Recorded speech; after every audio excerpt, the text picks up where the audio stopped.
everybody.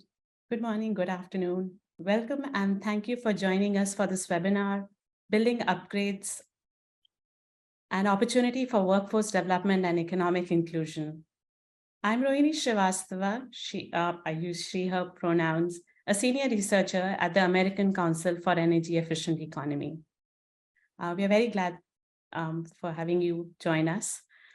Before starting off with some housekeeping announcements, I'll turn it over to our interpreters to explain how you can access simultaneous Spanish interpretation during today's webinar.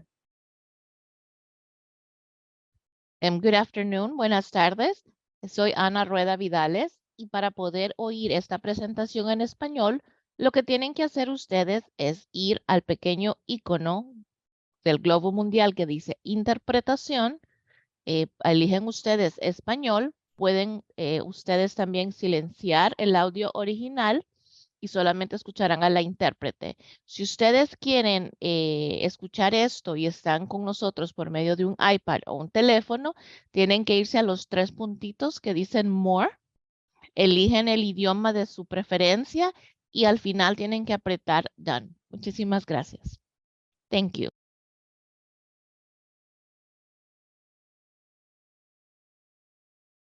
Thanks, Anna.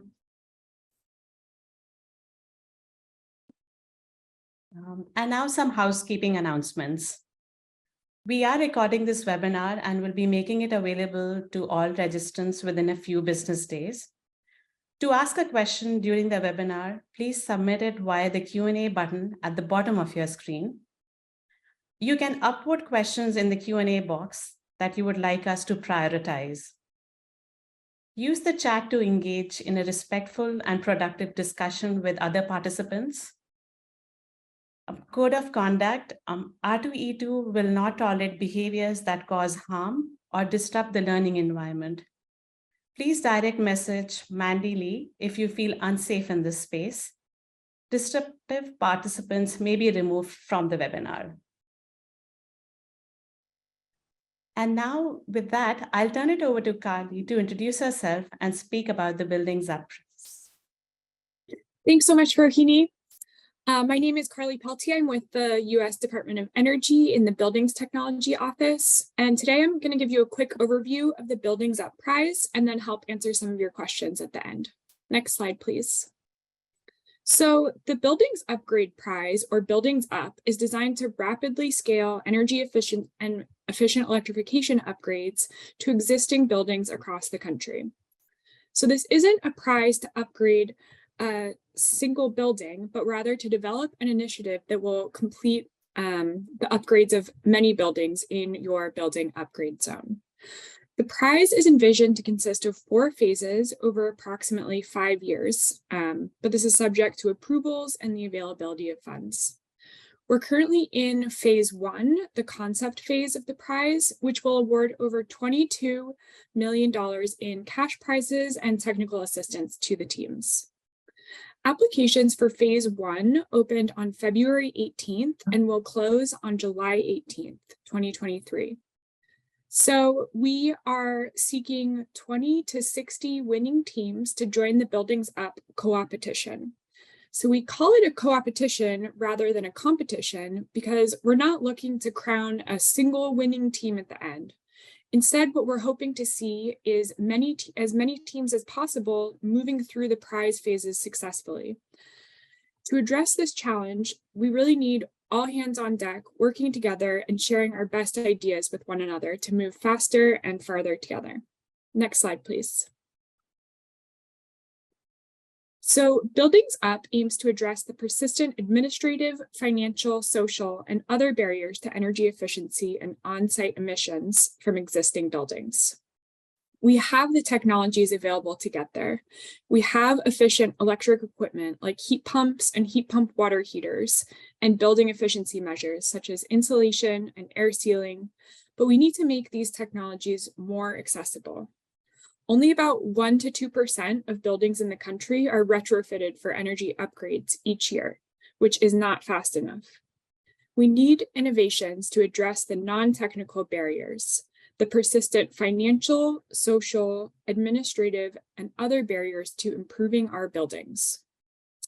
So Buildings Up is a capacity building prize that will support teams to develop solutions that accelerate building upgrades beyond current best practices, are scalable and replicable, are built to last beyond the period of the prize. So the prize is structured to provide teams with support to ramp up their solutions, but teams should be developing solutions from the start that will be able to continue on after the prize is finished. Buildings Up also seeks to benefit underserved communities by ensuring that at least 40% of the prize benefits accrue to what we're calling equity eligible buildings, their occupants, and the surrounding communities. Next slide, please. So Buildings Up applicants are asked to select between one of two different pathways for the prize. The Equity-Centered Innovation Pathway will award $400,000 in cash prizes for the winning teams. And for this pathway, teams must propose a project that focuses on equity-eligible buildings. So 80% of the buildings should be equity eligible, and we'll cover what that means in the next slide. And the second pathway is the Open Innovation Pathway, which will award $200,000 in cash prizes for the winning teams. And for this pathway, applicants are not required to focus on equity eligible buildings, but it is welcomed, encouraged. And technical assistance to build out concept submissions into implementation plans is provided for all winning teams in both categories. Next slide, please. So now we're going to talk a little bit more about what equity eligible buildings means. So for the purpose of this prize, we have 4 categories to meet the requirements for the equity-centered innovations pathway. The first is based on geographic location. So buildings that are located within Justice 40 census tracts, tribal lands, both federally and non-federally recognized, as well as US territories are considered equity eligible based on the geographic location. We also define equity eligible buildings based on affordable housing and housing occupied in low income residents, including subsidized affordable housing, naturally occurring affordable rental housing, and homes occupied by low-income households. Underserved commercial, nonprofit, and public buildings, including buildings used by small disadvantaged businesses, those that serve disadvantaged communities, Title I schools, and buildings used by nonprofit organizations that provide localized community services, buildings that provide critical community services, disaster or resilience hubs, buildings otherwise defined as equity eligible buildings through community or local input. And then the final category that we have for defining equity eligible buildings is just based on a team defined. So we recognize that there may be specific local conditions or considerations that could make buildings equity eligible, such as areas with job loss due to energy transitions, weather emergencies, linguistic isolation, just to give a few examples. So applicants can create a local definition of equity eligible buildings and submit for consideration by our prize team. And additional information about this is in section 3.5 of the official rules document. And I'll put those links to the rules document in the chat in just a few minutes. Next slide, please. Great, thank you. So here are just some examples of project types that applicants could propose for Buildings Up. So for example, a community-based organization in a mid-sized town could partner with their local government to bring heat pumps to affordable housing buildings in their communities. That's just one example. There's more examples up on this slide. But for all proposed initiatives, Buildings Up is especially seeking innovations in overcoming the persistent non-technical barriers. And I will just note that, so our we have a minimum technology requirement that teams must include efficient electric heating and cooling upgrades and weatherization or envelope improvements where needed to reduce energy costs. Next slide, please. So Buildings Up is seeking innovation in overcoming challenges such as lack of contractor and occupant familiarity with technologies, high upfront costs for upgrades, insufficient workforce to scale upgrades, lack of reach of funding and incentive programs, and inconsistent quality of upgrades. So those are the kind of barriers that we're seeking innovation in. Next slide, please. So next step for competitors, I encourage you all to head to the HeroX webpage, which is available on the link on this slide and also by the QR code. I encourage you to follow the prize, to read the rules documents, and when you're ready to apply, create an account on HeroX and click the Solve This Challenge button. And please submit for the Phase 1 prize by July 18th at 5 p.m. Eastern. And lastly, I'll just note that the next informational webinar that goes more in depth on the prize, eligibility, and scoring will be on Tuesday, June 13th at 2 p.m. And registration for that is available also in HeroX. Thank you very much.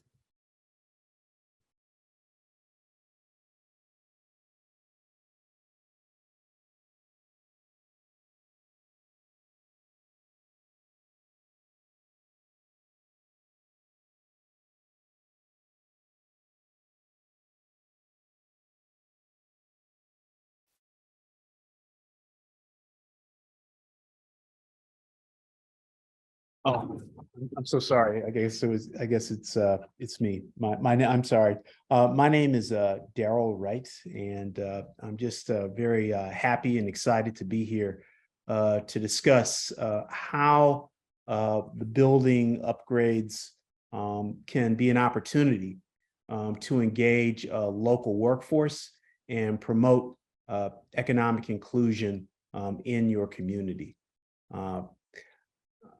Next slide, please. Okay. So I am Daryl Wright, Chief Strategy Officer at Emerald Cities, which is a national organization with local offices in 4 regions across the country. Our focus is on creating just, sustainable, and inclusive regional economies. And I'll be joined by Rohini throughout this webinar. Building upgrades projects present sort of multiple benefits for local communities. So while helping to reduce carbon emissions by, we're helping the environment, but they can also engage workers and contractors from communities impacted by the worst effects of climate change, yielding economic benefits for residents. And this is a tangible way to address issues related to equitable access to opportunity. This increases buy-in from local communities and can provide an excellent opportunity to educate local residents on how climate change can in fact be addressed. Hence, there is a quadruple bottom line: environment, economics, equity, and education. Using building upgrades projects to promote workforce diversity and economic inclusion also aligns with the mandate set forth by the Federal Justice 40 initiative called for by executive order and being implemented by the U.S. Department of Energy, the agency funding this competition. Justice 40 calls for 40% of the federal benefit of federal investments going to disadvantaged communities.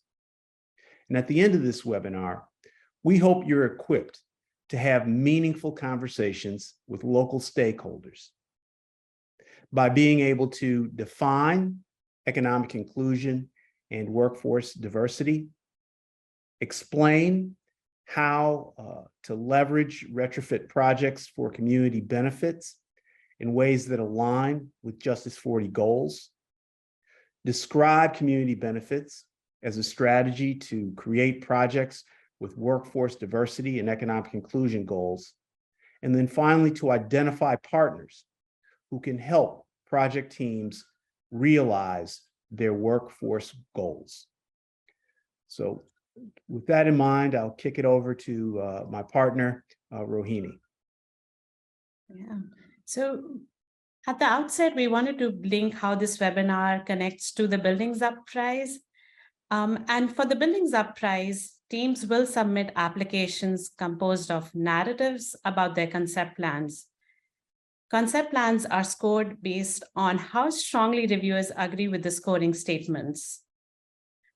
The most relevant scoring statements to today's trainings are criteria 1, assessing and prioritizing challenges, and addressing challenges through innovation.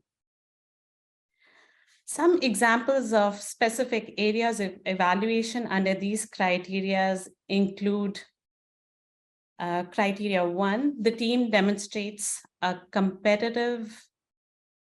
comprehensive understanding of the challenges to energy and efficient electrification in the building upgrade zone. And criteria 2, the building upgrade initiative addresses identified challenges with innovations that can deliver significant results, such as attractive business models that incentivize manufacturers and contractors to enable upgrades, ensuring high quality installation and upgrades. So we highlight some of those in this slide. And with that, I'll pass it back to Darryl.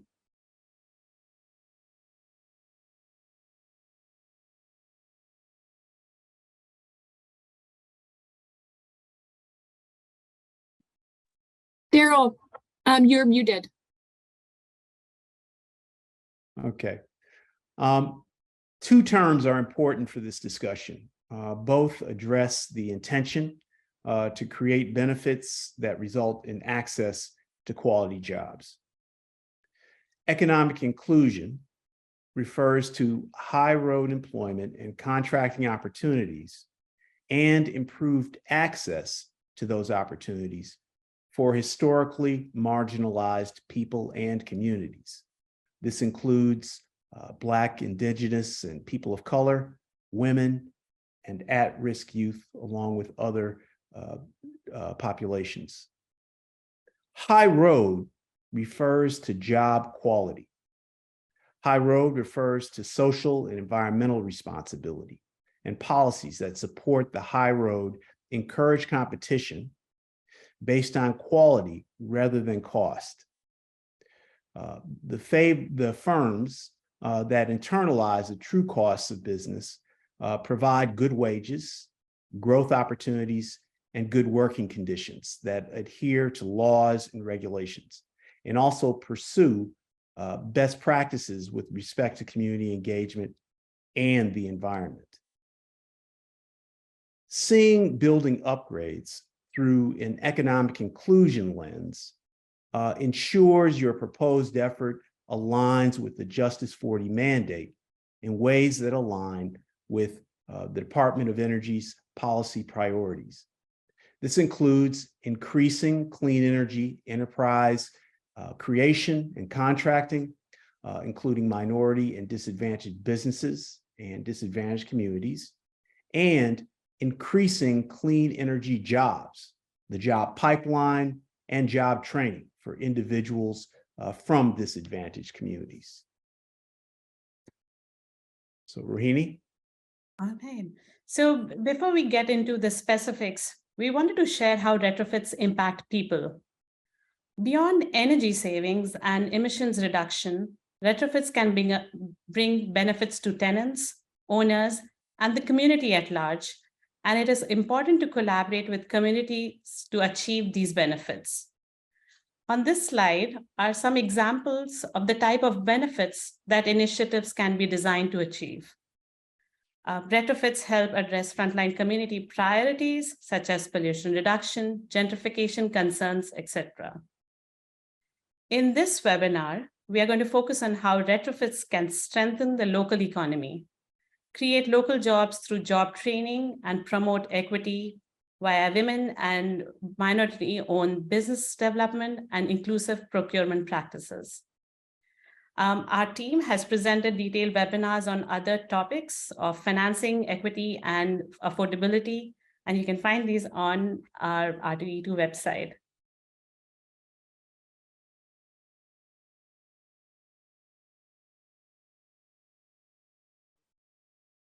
All right, so your focus on economic inclusion and workforce contributes to creating capacity to meet the increasing demand for workers to do building upgrades.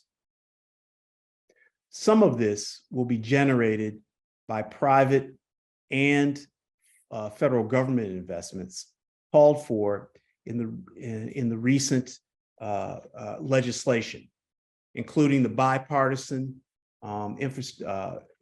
infrastructure law, as well as the Inflation Reduction Act, which provides for direct federal investments, as well as tax incentives to drive private investments in clean energy and energy efficiency workforce development.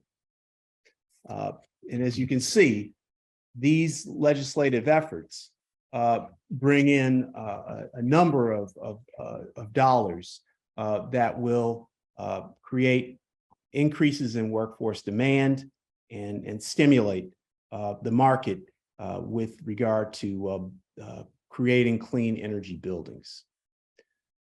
Next slide. So in the previous slide, we saw there are a lot of, there's money allocated for building retrofits. And under the legislation, there's also funding for energy efficiency workforce development programs to enable investments that can support good paying jobs and equitable access to these jobs. And on the slide, there are 4 programs that are highlighted. The first one is a state-based home energy efficiency contractor training grants to help reduce cost of training contractor employees and provide testing and certification support. The second one, again, is an auditor training grant program to train individuals. The third one is to support building training assessment centers to establish training and assessment opportunities to identify other options to optimize energy efficiency and environmental performance in buildings. And the last one is the Career Skills Training Program grant to create career skills training programs.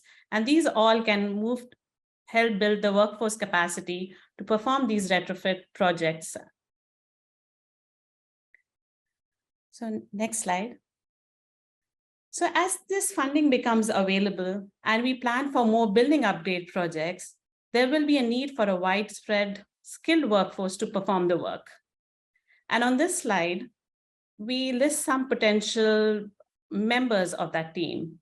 Team may need different professions, such as building auditors who can assess building conditions, to technicians and installers who can weatherize buildings and install more efficient heating and cooling equipment. We'll also need quality control specialists and commissioning professionals who can ensure the equipment and the systems that are installed are functioning as designed and are installed properly. So on this slide, you'll see a few occupations. And now that we have shared some potential occupations, if you can move to the next slide, we want to turn it over to you and hear which other skills workers will need to carry out building upgrades. And please feel free to put your answers in the chat. We may have missed some professions. We'd love to hear from you, who all need to be involved in a retrofit team.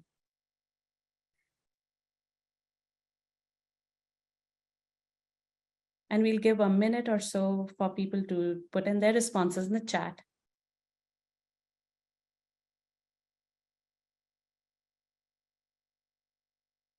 Yeah, thank you for sharing your responses.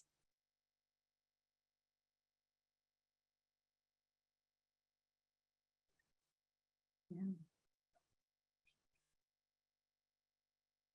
Wonderful. I see skills around rating funds, energy modeling, soft skills, administrative skills, roofers, so, some wraparound services provider. Wonderful. Yeah, please feel free to continue responding while I hand it back to Daryl for the next slide.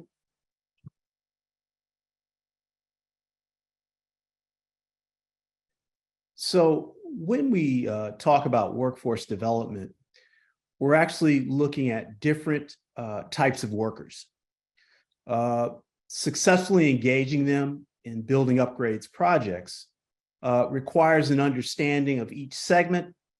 And I encourage you to think about this in terms of the opportunities that these workers are looking for, in terms of opportunities, as well as the supports that may need to be leveraged to ensure that they stick with the project in the appropriate ways. So I think of this in terms of three potential segments of workers. First, you have new entrants, right? So these are typically young people. Some might be high school students, returning citizens, who are really looking for career awareness in perhaps some short-term credentialing opportunities, as well as work-based learning experiences. So those are the types of opportunities that these entrants are looking for.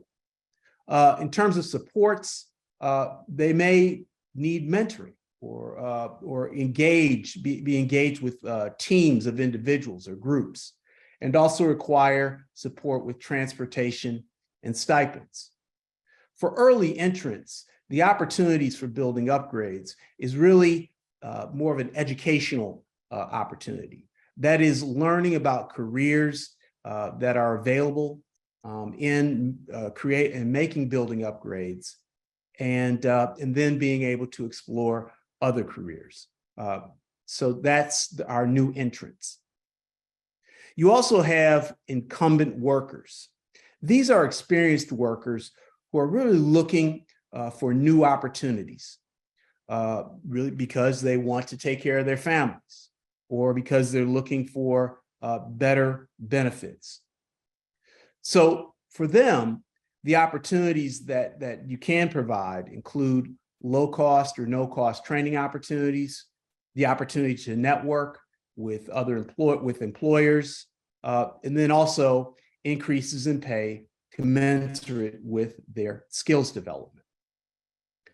For suppliers, and typically we're talking about minority business enterprises or disadvantaged business enterprises, they are looking for business opportunities, right? So they're looking for any additional training that's really going to connect directly to the project opportunities that they can acquire.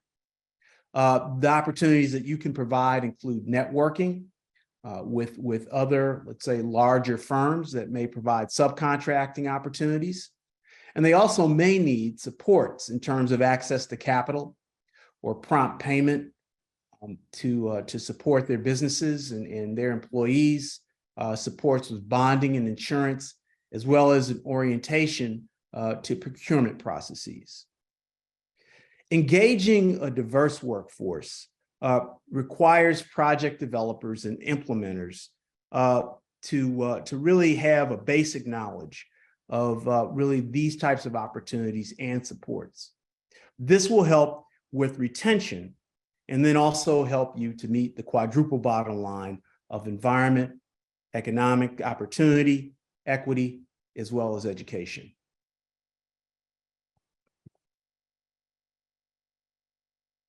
This slide underscores why an understanding of the workforce is so important. While the majority of clean energy workers are currently white and male, they also represent the oldest segment of the labor market. As they retire, they will need to be replaced. Yet, disparities in labor market participation, particularly in energy generation occupations and similarly in energy efficiency occupations, persist. And the persistence of these disparities and the increasing demand for workers suggests the need for greater intentionality when it comes to attracting, hiring, and retaining non-white, non-male workers who represent the majority of the future workforce. This is why you want and need a workforce and economic inclusion strategy. This strategy is likely to include working with partners and leveraging tools to successfully engage and incentivize workforce development and economic inclusion. The next sections will do deep dives into what economic inclusion and workforce development look like. We'll start with economic development and continue with economic inclusion. So when we're discussing economic development strategies, we are really discussing connecting individuals to good paying jobs. This includes new entrants who may be looking and exploring for career opportunities or just want to increase their knowledge about careers, as well as incumbent workers. So when it comes to investing in workforce development, you're investing in the following strategies. Upskilling workers. So that may mean that for incumbent workers, providing the appropriate sets of credentials that are necessary in order for them to work on projects. Then, of course, providing credentials and certifications so that these workers can move between employers and demonstrate the skills that they've acquired. And then for new entrants, there may be work and learn opportunities or pre-apprenticeship programs that are preparing workers for apprenticeship. And then also this may require investing in partnerships with other organizations in your community, including community colleges, unions, and community-based training organizations.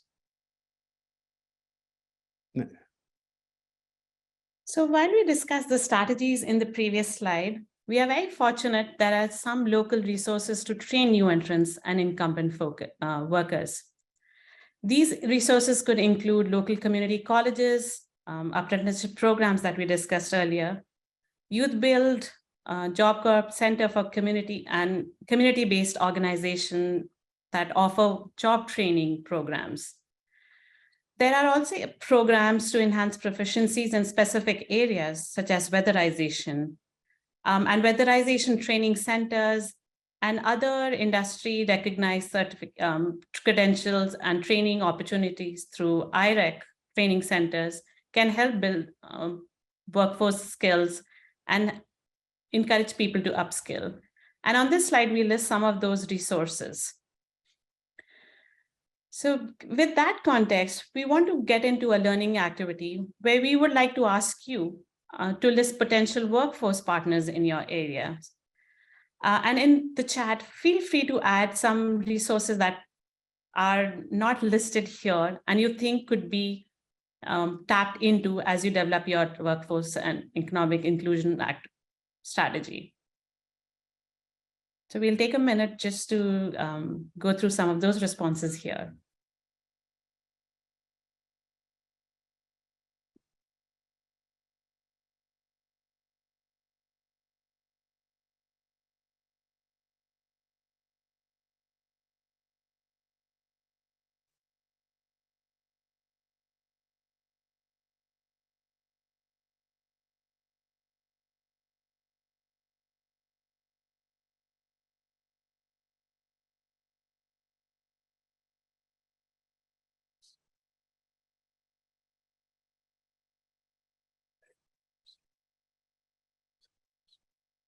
Yeah, I see some great responses tapping nonprofit organizations, unions, community colleges, online training centers, manufacturers.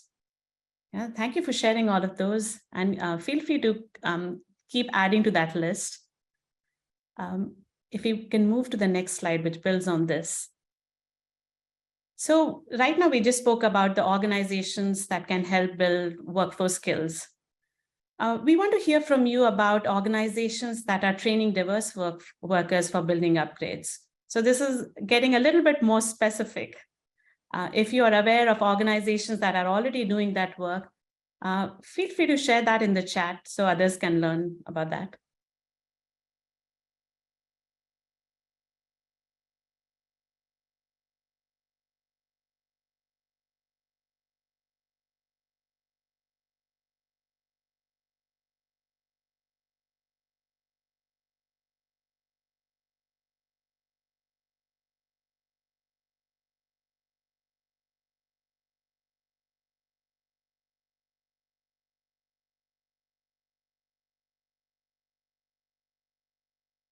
Yeah, thank you for sharing. I see some very interesting apprenticeship programs and specific programs.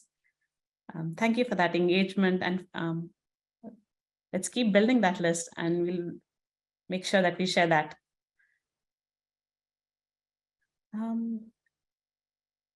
If we could move to the next one. So while we recognize the local resources for workforce training, there are also some nationally recognized credentials for supporting skill development of both incumbent workers and new entrants to the workforce. And on this slide, we provide some examples. This is not an exhaustive list. So just to go over some of those, the Building Performance Institute has an energy auditor program. We discuss some of the weatherization training programs, and we see a couple of folks are aware of that. The Occupational Safety and Health Administration worker safety training programs. And there are then some specific programs that are regional. These programs provide assurance that a trainee has developed a well-recognized skill set from a credible organization. And in turn, the programs provide individuals with the knowledge and skill to manage and perform building-related jobs. So we see this as a great opportunity for upskilling and reskilling of people.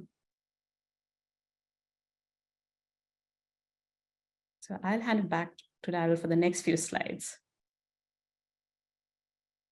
Yeah, so there was a question in the chat just about becoming a state workforce provider, training provider. And one of the things that individuals can do just to find out how to do that is to go to your state workforce investment agency and just to gather information. Typically, the workforce development system hires vendors to do that type of training, and just finding out what the criteria is to become a vendor from either your local workforce development agency or at the state level might be a good way to answer those questions. Noticing a lot of great resources in the chat. Right now, I want to just really talk a little bit about work and learn strategies.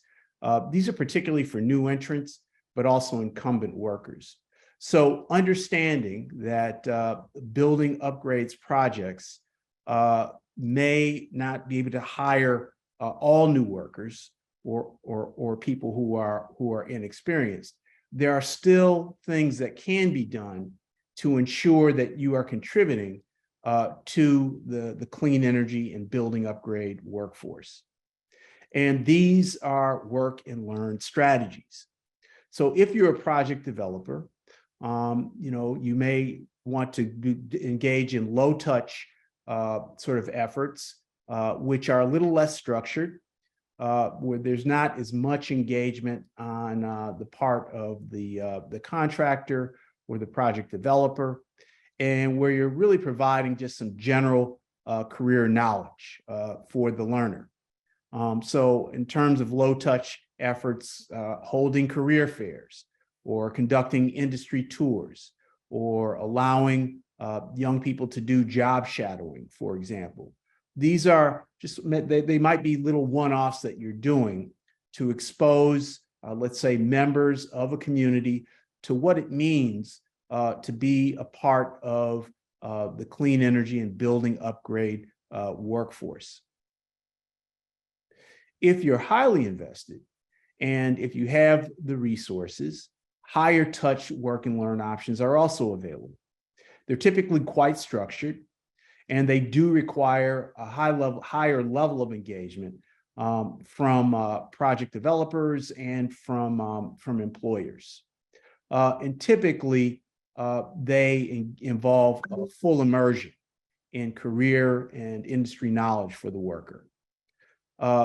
So basically, these can include on the high end registered apprenticeship, but can also include internships or on-the-job training as options for new entrants and incumbent workers. This is a range, so it's meant to be a menu that, based on your capacity, ways that you can really engage the workforce in what you are doing related to making the building upgrades on your proposed projects. Next slide. So one strategy that I'd like to highlight is pre-apprenticeship. This is typically a strategy that has been utilized to prepare individuals from underrepresented groups for registered apprenticeship training. And for more information, I encourage you to go to apprenticeship.gov at the Department of Labor website, which provides a listing of apprenticeship and pre-apprenticeship programs and some of the program characteristics. So this is an option that could be available, again, if you want to prepare individuals for additional training and also support individuals who may want to make a transition into clean energy and building upgrade careers.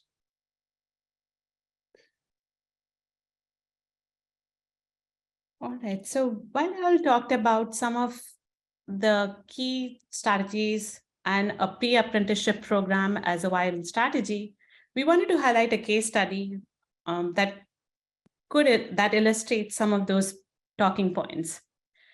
So this particular case study is from about the Red Cloud Renewable Organization, and this organization offers free place-based workforce development opportunities for Native Americans.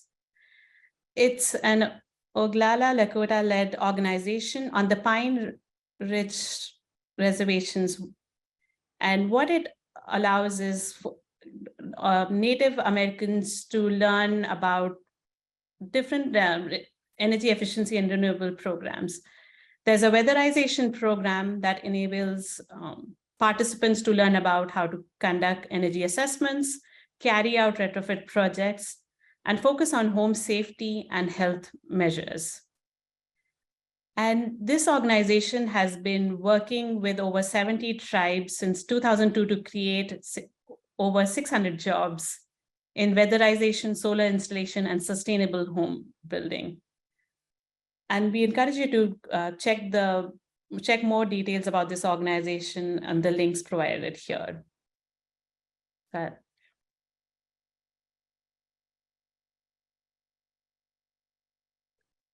So there are resources for workforce development, and so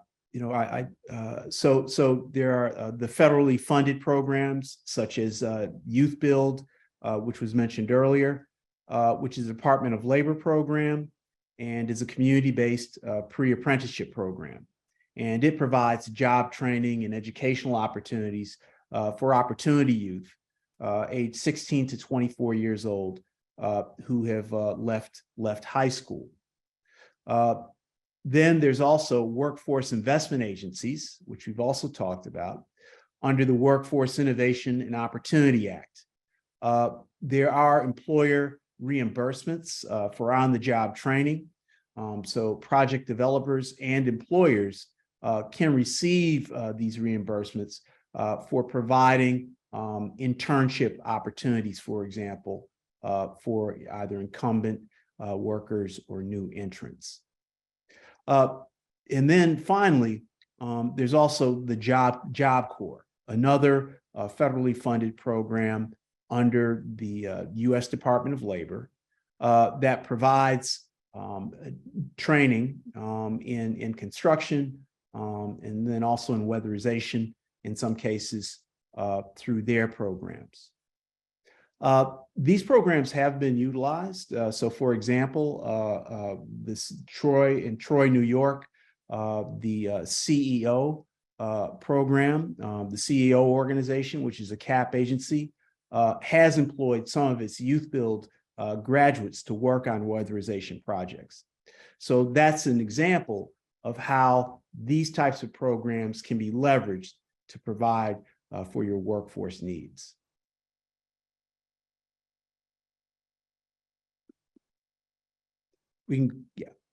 So now we're going to change gears and talk a little bit about economic inclusion work.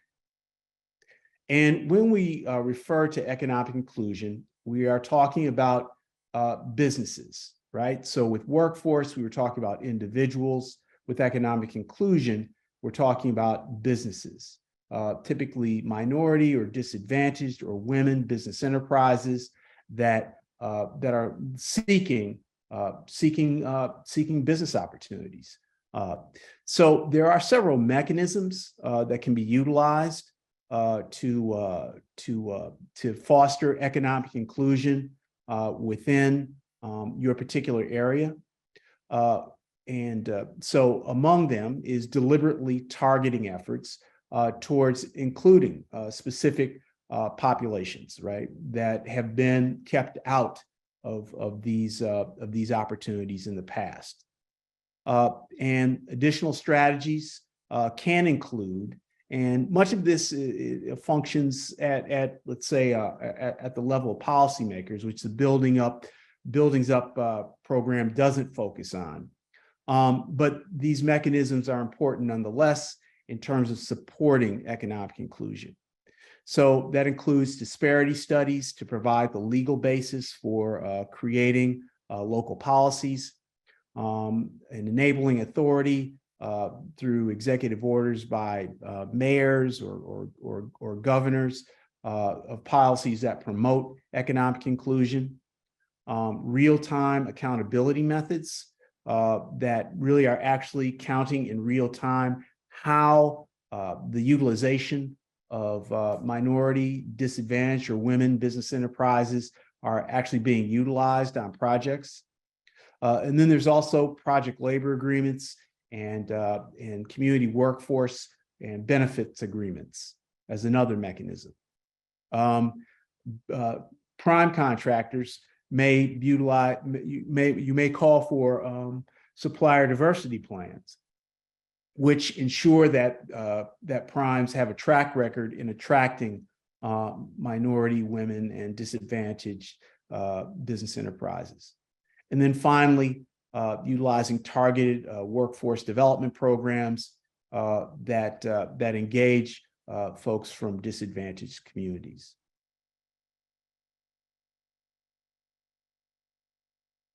So I want to just look at one specific mechanism that has been successfully employed and also promoted by the U.S. Department of Energy. And this includes community benefits agreements. Now, these are legal agreements, and they're typically negotiated with the project developer, who agrees to fund particular benefits for local communities. So this can include workforce training, and then also include metrics on economic inclusion. And there is a resource, the Community Benefit Agreement Toolkit in the Department of Labor, if you want to learn a little bit more about that. Next slide.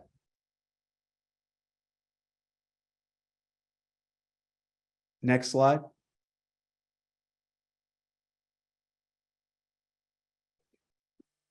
So just to give you an example of how community benefits can work, yeah, let's go back a little bit.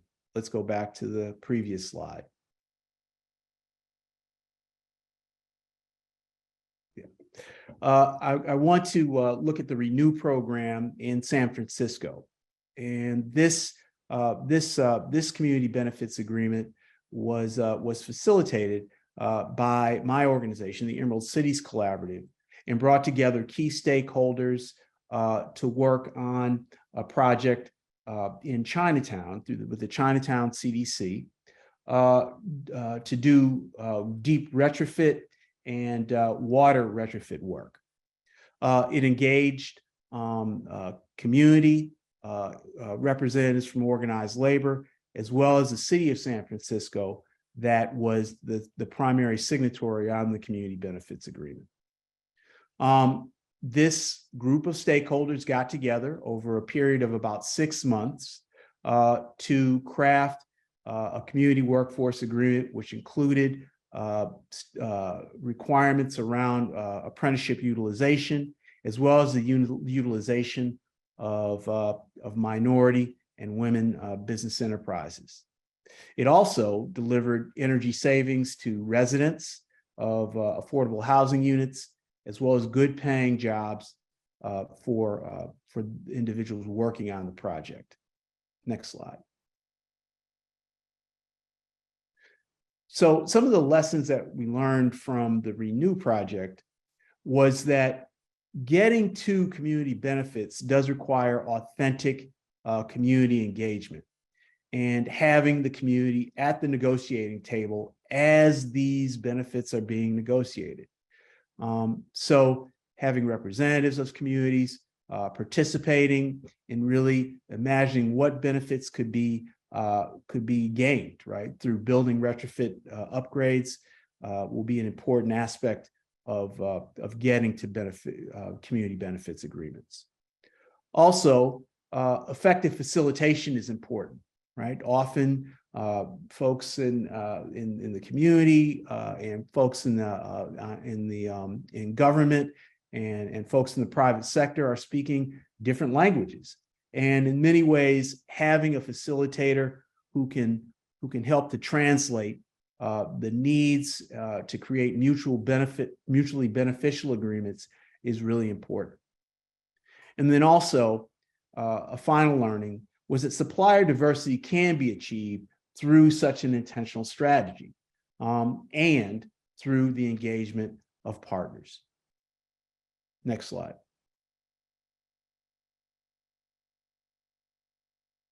So for the chat, we just like to, maybe do, I want to run you through a thought experiment and have you think about what community-based organizations could you work with to establish community benefits for your proposed project. So we'll just take a few minutes, and I'd love for you to just maybe think about that and put your responses in the chat.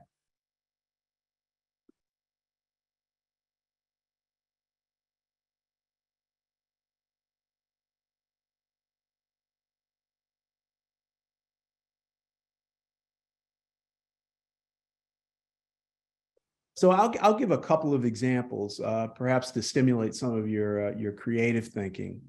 Perhaps, yes, veteran organizations, the Beacon Hill Black Alliance, I see that, the MLK Project. Yeah, so these are community-based organizations in your areas, right, that could actually be used as resources, right, to ensure that community benefits are being gained through the project. Neighborhood associations, right. And organized labor and unions that run projects can also be at the table in negotiating these agreements to ensure that folks are going to be employed and get training, right, through their participation in the project. All right, well, thank you for these minority contracting associations. I saw that. That's great. So keep those ideas coming. And I'm going to turn it over to Rahini to talk about finding minority and disadvantaged contractors. Yeah. So one of the things that Daryl just talked about in terms of lessons learned was diversifying suppliers and engaging different stakeholders. We wanted to provide some ways in which you in your region can find minority-owned business enterprises or disadvantaged business enterprise contractors. So some of the resources that you could tap into could be labor management organizations, state or jurisdiction supply diversity listings that are put out there, minority or ethnic business contractor associations or local chambers of commerce, and the Community Action Agency Weatherization Assistance Program Administrators. Next slide. So with that, we come to the home stretch. And what we hope by the end of this presentation, at least, you're able to define what economic inclusion and workforce diversity means, and also look at how you can explain leveraging retrofit projects for community benefits. And while doing, identify some of the challenges and also look at strategies that can help address those challenges. We hope you are able to describe community benefits. Some of the last few slides went over those, and identify partners who can help project teams realize their workforce goals. With that, we had two concluding questions for you.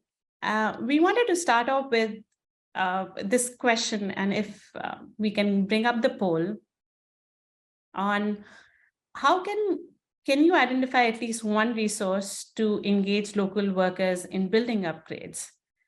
And please feel free to answer these, and there should be a poll that should pull up.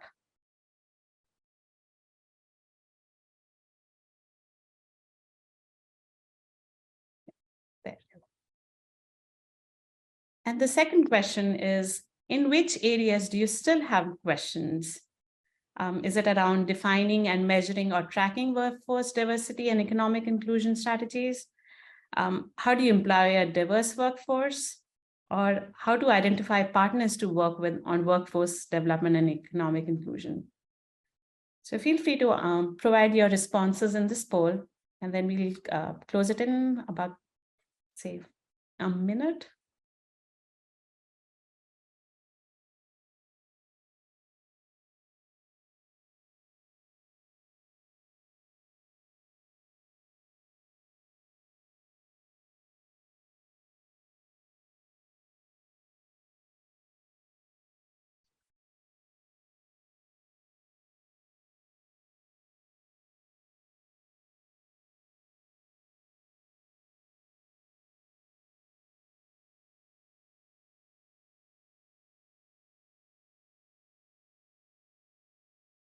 Wonderful. Thank you for sharing your responses. We see that a vast majority can identify resources, and you would like to learn more about all three equally, about 30 to 40%.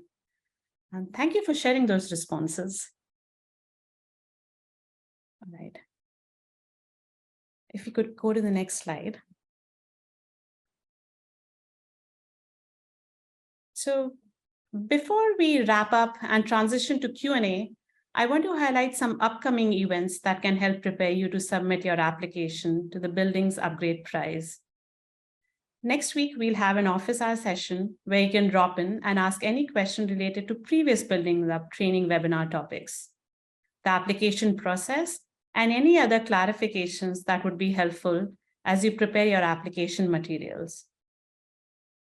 The May 31st office hours will be an opportunity to take in-depth questions on the topics we covered on today's webinar on workforce development and economic inclusion strategies. So we hope to see you there. We also have a series of virtual learning events coming up. These interactive events organized by geographic region are intended to be space for prospective teams and partners to connect with one another on proposal concepts. And you'll see those in May 18th to May 23rd dates time frame. And finally, there is an informational prize overview webinar on June 13th to go in depth on the application process and price logistics.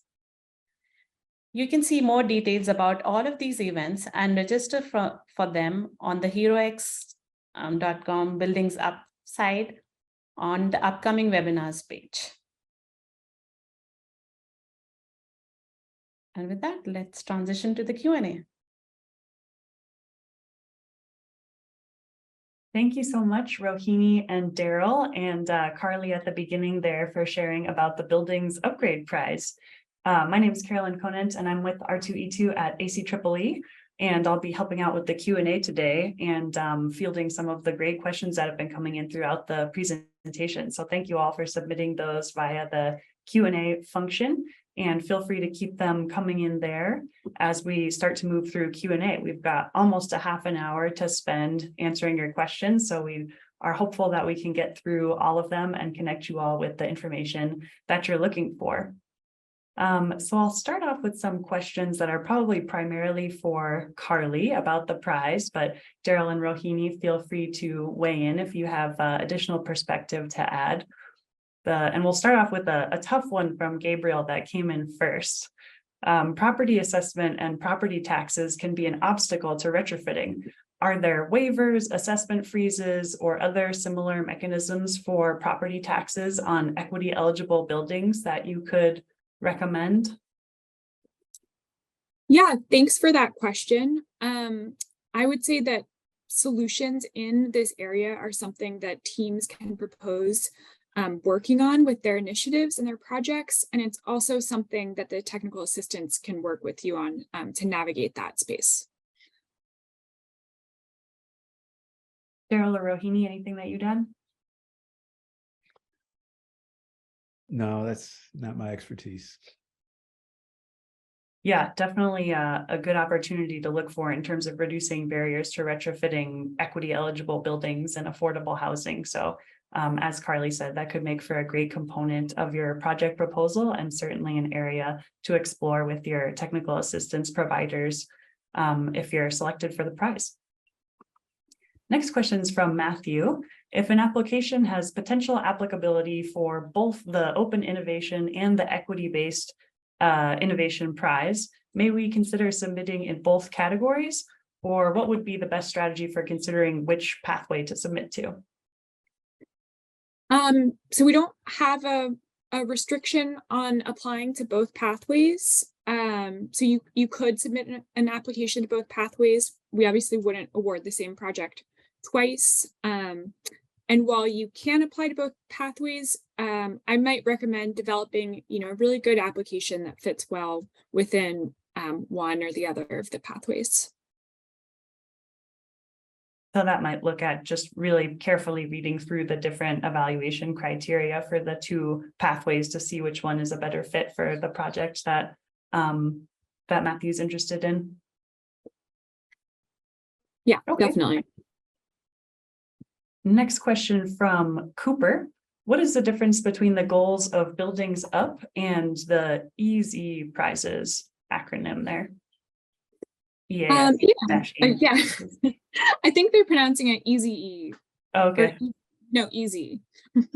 So the ACEEE prize is also part of the American Made program, which is working to fast track innovation and giving participants access to the American Made network and America's national labs.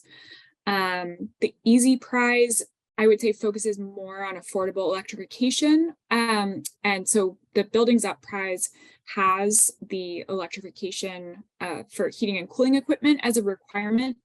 But beyond that, the upgrades for Buildings Up can be wide ranging. And just funding wise, Buildings Up is focusing the funding on higher ongoing prize amounts. So that 200 and 400,000 prize rather than having that like massive, the big grand prize winner, which is how the easy prize is structured. And I see that Holly has joined us if Holly wants to add anything here. Yeah, I would just add that Easy Prize is more focused on technology development, which is more typical of prizes in developing specific appliances and technology that can support affordable electrification. Buildings Up is focused on more on non-technical barriers to widespread building upgrades. So if that's helpful. Yeah, that's really helpful. So that capacity building focus and overcoming the different workforce, logistical, administrative barriers to scaling up retrofits rather than the technologies themselves. Yeah. Great, thank you. Great cameo from Holly. Feel free to stay on there, Holly. Is there an ideal team size that DOE would like to see in Buildings Up applications? A question from Lindsay. So we don't have an ideal size. It's really more about making sure that your team has the expertise in the areas needed to meet the scoring criteria and to produce a successful, scalable, impactful project. And so that team size could look really different for each project. Daryl or Rohini, anything you'd want to add there? Kind of ideal stakeholders to see on a team. Yeah, I think that the way to maybe look at it is also around stakeholder engagement and what your goals are, right? So for example, if you want to look at economic inclusion and workforce development, then including key stakeholders from the building trades or from community-based training organizations is going to be really important, right? So they're involved in the planning and can help to sharpen some of the thinking around engaging a diverse workforce. So that's what I would add. And to that, when we are focusing on efficiency and getting the community, understanding their needs and getting them on board and actually trying to address some of those challenges would be critical as a team member or just in the development of the plan. Yeah. And just to build off of that, I mean, there are in a number of jurisdictions around the country, there are environmental justice organizations that have been working in this space for a very long time and could be really good partners towards, helping developers think through what community benefits might look like or could look like for communities where you're looking at particularly in the equity space.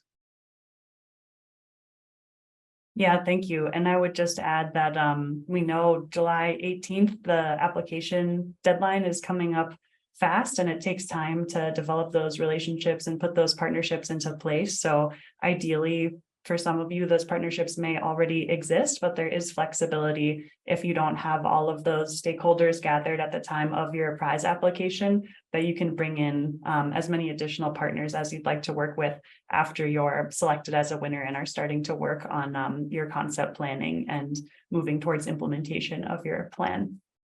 So definitely room to grow the fold after the application deadline. Next question is from Andrew. Would the prize funding be eligible to be used as a loan loss reserve for a new urban revolving loan fund, providing low or no cost loans for existing low and moderate income occupied homes located in disadvantaged communities? So are the prize funds eligible to help provide loan offerings to finance retrofits in homes? Yeah, thanks for that question. There are no restrictions on the use of the prize funding. So the prize recipients will receive the funding in one lump sum when the winners are announced, and they can be used however the winners see fit, as was laid out in their submission. Yeah, and I think a core component there would be framing how using the loan loss reserve fund would help to achieve those goals that Buildings Up is looking to achieve in your application, Andrew. So really making the case for how dedicating the funds to this effort would achieve those scalable retrofit projects across your community and bring benefits to the neighborhoods or buildings identified in your building upgrade zone. All right, that was our last prize specific question. Again, everybody, please feel free to keep putting them in the Q&A box or the chat, but we'll transition to some more specific ones for Daryl and Rohini that came in during the presentation related to workforce development strategies and economic inclusion principles. So this question came in from Amy while we were looking at slide 23. Which was talking about the different segments of the workforce and differing opportunities needed for those different workforce segments. What strategies do you suggest for upskilling existing workers to meet the challenge of reaching high performance standards for construction? So I think that credentialing opportunities, and probably short-term credentialing opportunities, would be at least I think a good initial strategy. And, I think perhaps engaging, if there are weatherization training centers, they typically are good upskilling initiative that could be used particularly for in the weatherization part of the industry. And then also working with community colleges. Again, I think the idea, particularly for incumbent workers, is coming up with very rapid credentialing opportunities that are also low cost, so that these individuals can get in, get trained, and then get on the job. And then if you can also provide maybe some, almost like additional credentialing opportunities, so that they can increase their skills over time while they're working, that could be another opportunity. Some ways to fund this could be through local workforce development dollars, through workforce development agencies. Yeah, and I can add two more to those. Just thinking through, there are some utility and union programs that are short-term. Those could be another opportunities. And then also looking at some manufacturers that offer training. So heat pump water heater manufacturers have specific training schools or just these workshops where they teach people through the skills, or they even have short-term programs where people can gain new skills and upskill. I can just add a little bit to that as well, Carolyn. We have some new work happening through Pacific Northwest National Laboratory, PNNL, working with HVAC Excellence and NATE in particular, to look at existing credentials. What are some of the new skills that might be helpful for existing HVAC technician and plumbing credentials, specific to building upgrades and efficient electrification. And PNNL just worked with both of those organizations to add some of those skills to their certifications. So I'll put a link in the chat to more information about that. But for those on the call who have existing certifications or training programs, you can look at those new additional skill sets and see what's recommended that we should start teaching.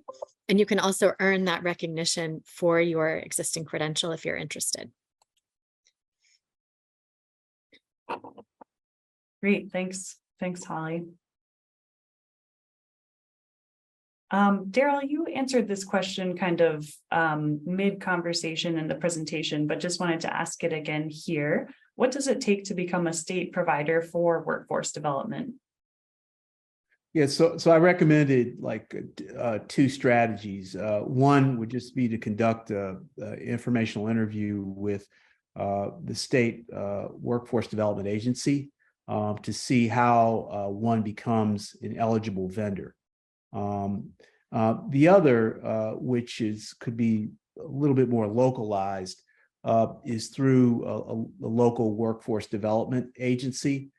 They also typically have dollars for eligible vendors, and can provide information on the criteria that's necessary in order for an organization to become a vendor for workforce training. Great, thank you so much. A great question from Ramona. Given the competitive workforce and workforce shortage, do you recommend using the Davis-Bacon wage scale? And if so, how does that impact project feasibility? And maybe you could also explain what the Davis-Bacon wage scale is for others on the call. Yeah, Davis-Bacon is really, my understanding of Davis-Bacon, I'm not an attorney, but it requires the payment of prevailing wage, for work that's done. I would say from an organizational standpoint, I think this is really where the high road principle comes into play. We believe that this current opportunity is really going to be, and I'm looking at, the shifting of our energy system is really going to be maximized if we think about multiple benefits for individuals and communities. And that includes not just getting the project done at low cost, but also it includes the enhancement of the economic life of individuals doing the work, paying good wages, so that they themselves can, pay good taxes, and then of course create benefits for the local community. So I would encourage the questioner to think about this effort in a much broader way that thinks beyond sort of the economic benefits of simply getting the project done, but thinking about the broader community benefits. And that's also why this kind of workshop actually is really important, because we don't typically think in that broad a way about these types of opportunities. Yeah, absolutely. Rohini or Carly, anything to add? Okay. A few more questions have come in specific to the prize, so I might direct these back towards you, Carly. Should the application include lists of expected outcomes and how their impact will be measured? That would definitely be a helpful component for the application. Yeah, we would love to see that in the applications. I'll let Holly add anything. Sure. The phase 1 rules document that's posted on HeroX, the HeroX website, which is herox.com/buildingsup. In the resources section is where you'll find the official rules document. And that document provides very detailed instructions about what folks are encouraged to include in their narratives for each of the 5 or 4 criteria, depending on your pathway. So all of that is detailed right in the rules document. And do you have any suggestions or tips for making the most out of these funds while trying to address multiple criteria and the many benefits that were discussed on the webinar today? I can just say that as we were envisioning this prize, it really is envisioned as a capacity building prize. We recognize that $200,000 and $400,000 is probably not going to pay for many building and home upgrades. And so rather, the funding amount and the structure of the prize is really formulated to help teams build up their own staff to be able to leverage the IRA bill, local funding, and utility rebates and so forth that are either already available or soon to be available. So, really building capacity to use that incredible amount of funding that's coming to states and localities. Capacity building, I would say, is the key. Mhm. Daryl and Rohini, anything to add there? Tips for best ways to address multiple benefits and make the funds go as far as possible?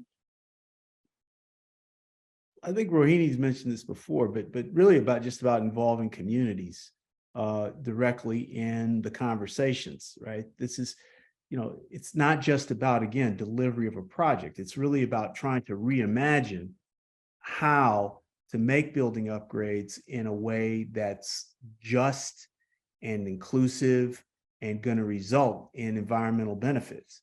So I think really engaging communities in authentic ways is going to be an important element of this.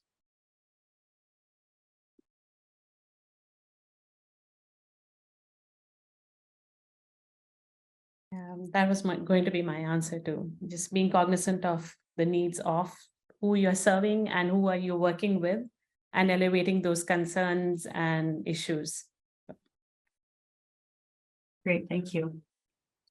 We've only got one more question on the docket here, but we do have 8 minutes left and a special opportunity with amazing expertise on the call. So just wanted to give that final prompt for any last questions to come into the Q&A function, and we could certainly get to a few more after this one if there's still remaining questions.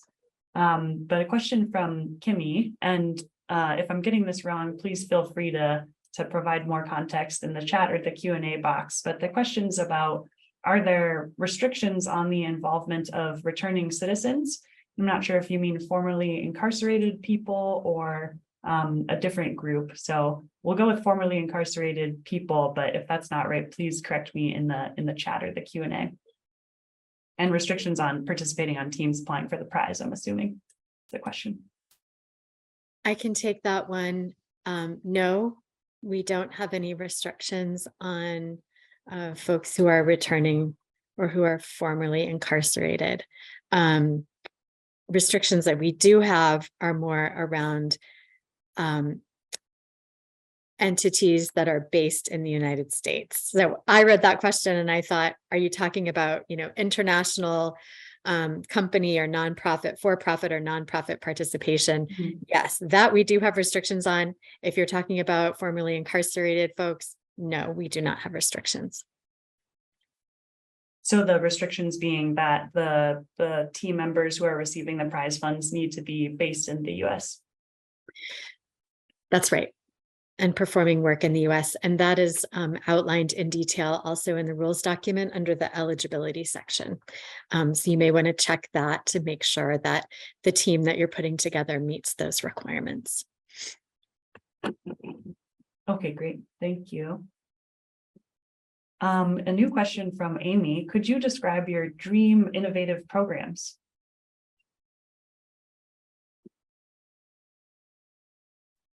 I would say no, because that's a very tricky question. But I would say no. I mean, what we're really hoping for are ideas and approaches to tackling these non-technical barriers to building upgrades that we have not thought of. And that is exactly what we're shooting for here is creative team composition and creative solutions to these non-technical barriers that are so persistent across the country. So.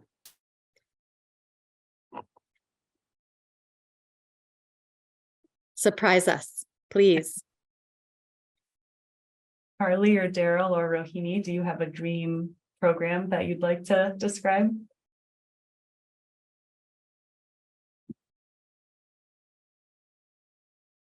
Yeah, I would say any program that or effort that really meets the quadruple bottom line, right?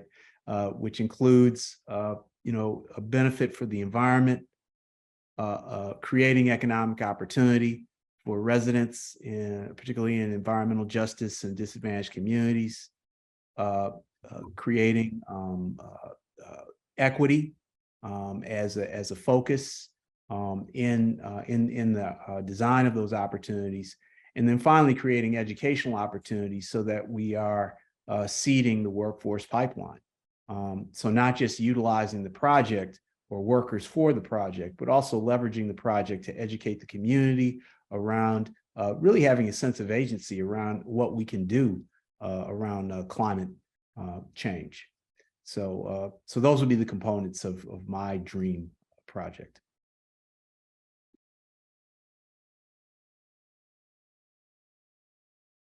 Yeah, I agree with what Daniel said. Hitting the quadruple bottom line, I think that's going to be interesting, and just things that we typically see as barriers, kind of coming up with more partnerships and innovative designs for that. Great, thank you. Always fun to do a little daydreaming. A new question in the chat: if we applied to the application support prize that closed on April 26th, when should we hope to hear about whether we were awarded that prize or not? I can respond to that one, Carolyn. Teams should plan to hear from the Buildings Up team within the next week, I would guess, about that third round of awards. Great, thank you. Another kind of comment about the challenges of working in this space from Kimmy. One of the huge challenges in low-income urban communities is that local resident homeownership rates are very low. So maybe just a starting point for some comments around working around that barrier, or specifically focusing on neighborhoods or areas that have high rates of renter occupied properties, and how to engage them in building upgrade initiatives.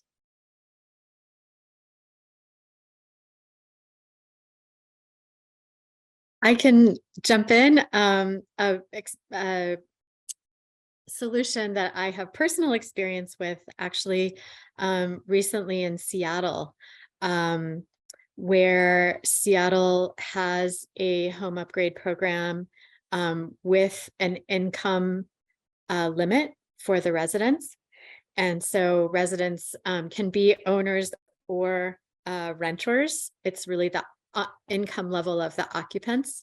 And the landlord or property owner is then engaged to commit to not raising the rent for a certain number of years after the upgrade occurs. So that's, one solution that I've seen very recently, where renters are engaged and they're receiving the benefits of that. And the homeowner or the landlord is also engaged in receiving benefits.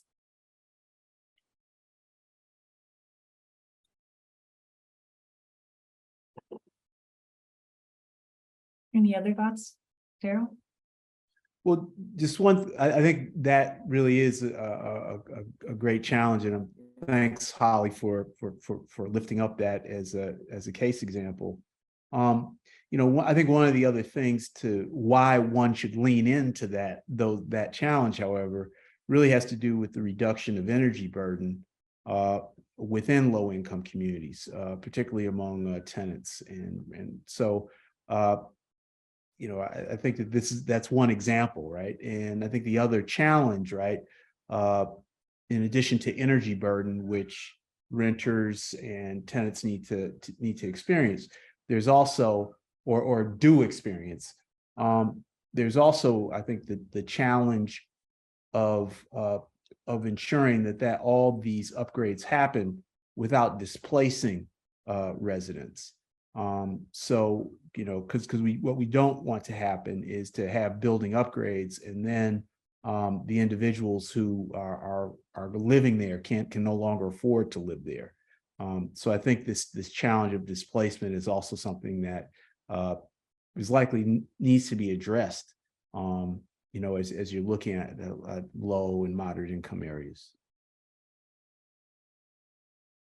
Thank you so much. Thanks for taking so much time for Q&A. It was great to have so many questions come in. One last question that I'll address really quickly that I saw in the chat from Wendy was about more resources for workforce development work. And we do have a resources slide at the end of the deck that we'll be sharing with tons of links to additional resources and opportunities to be connected with additional learning and support for this area of work. So hopefully that slide is handy to you, Wendy, and we'll be sharing that with everyone who registered for the webinar in about a week and posting the recording and the slides online. We'll also share the chat via email, our follow-up email, so that folks can have access to all of the ideas that were shared by participants on today's webinar. So thank you so much for everybody who shared resources and program examples in the chat and for joining us today. We hope that you'll participate in some of the upcoming teaming events or that we'll see you at office hours follow-up for this session on May 31st, where we'll have 90 minutes of in-depth Q&A. So great place to also come and get more questions answered. So with that, thanks so much, Rohini and Daryl, for your presentation, and Carly and Holly for talking through the Buildings Upgrade Prize. And thank you to everyone as well. Take care.